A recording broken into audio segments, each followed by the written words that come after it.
सोम प्रदोष का व्रत भोलेनाथ के दिल के बहुत ही करीब है। जो भी व्यक्ति जो भी जाता है भगवान भोलेनाथ की इस व्रत को या फिर इस पूजन विधि को करता है, उसके जीवन में तमाम तरह की मुश्किलों का अंत हो जाता है। उसके जीवन में कभी किसी चीज़ की कोई कमी नहीं होती है।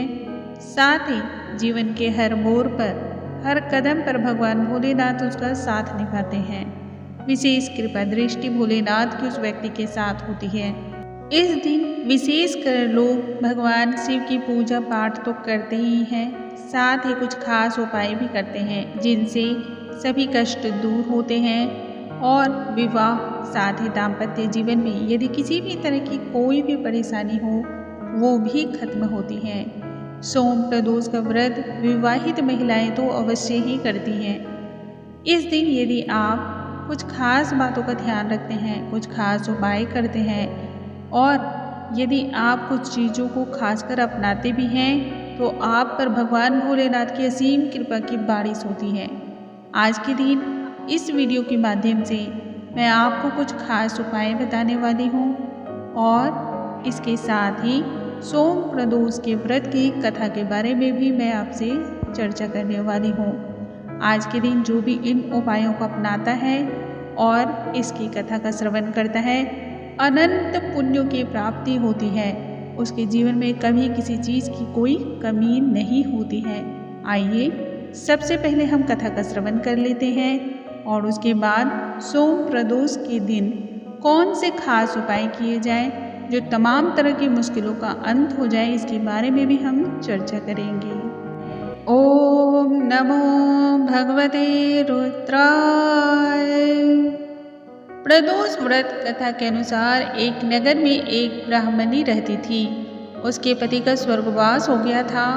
उसका अब कोई भी आश्रयदाता नहीं था, इसलिए प्रातः होते ही वह अपने पुत्रों के साथ भीख मांगने निकल पड़ती थी। भिक्षाटन से ही वह स्वयं और पुत्र का पेट पालती थी। एक दिन ब्राह्मणी घर लौट रही थी। उसे एक लड़का घायल अवस्था में कराहता हुआ मिला। ब्राह्मणी दयावश उसे अपने घर ले आई। वह लड़का विदर्भ का राजकुमार था।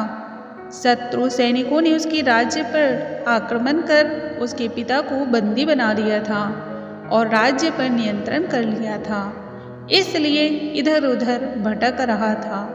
राजकुमार ब्राह्मण पुत्र के साथ ब्राह्मणी के घर में ही रहने लगा। तभी एक दिन अंशुमति नामक एक गंधर्व कन्या ने राजकुमार को देखा और उस पर मोहित हो गई। अगले दिन अंशुमति अपने माता पिता को राजकुमार से मिलाने लेकर आई। उन्हें भी राजकुमार भाग गए। कुछ दिनों बाद अंशुमति के माता पिता को शंकर भगवान ने स्वप्न में आदेश दिया कि राजकुमार और अंशुमति का विवाह करा दिया जाए। ठीक वैसा ही किया गया। ब्राह्मणी प्रदोष का व्रत रखती थी। उसके व्रत के प्रभाव और गंधर्व राज की सेना की सहायता से राजकुमार ने विदर्भ से शत्रु को खदेड़ दिया और पिता के राज्य को पुनः प्राप्त करके आनंद पूर्वक रहने लगा। राजकुमार ने ब्राह्मण पुत्र को अपना प्रधानमंत्री बनाया।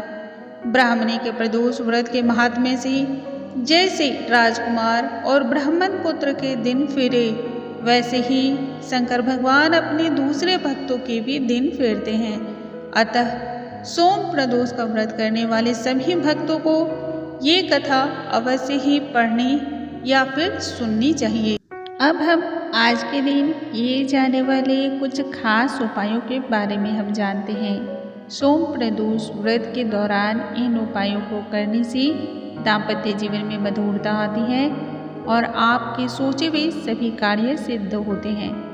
27 गुलाब के लाल फूल और चंदन के इत्र के साथ शाम के समय पति पत्नी दोनों मिलकर भोलेनाथ को नमः शिवाय 27 बार बोलकर अर्पण करें।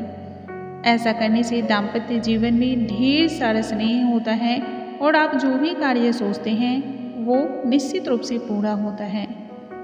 इस दिन स्नान करने के बाद मंदिर में या फिर घर पर रुद्राभिषेक अवश्य करवाएं। यदि आप रुद्राभिषेक कराने में असमर्थ हो तो आप स्वयं भी कर सकते हैं। पूजा करते समय ओम नमः शिवाय मंत्र का जाप मन ही मन जरूर करते रहें। इस दिन राहु की शांति के लिए आप धतूरे का फूल चढ़ाएं शिव जी को। इससे सुख शांति आती है और घर में हमेशा के लिए समृद्धि बनी रहती है। प्रदोष व्रत करने से जो भक्त प्रदोष काल के समय भगवान शिव की पूजा करते हैं, देवी उनके सभी पाप भगवान शिव जी नष्ट करते हैं और शिव भक्ति को प्राप्त भक्त उत्तम स्थान और सुख को पाता है, जैसा कि प्रदोष व्रत की कथा में भी वर्णन किया गया है। आइए कथा का श्रवण करते हैं।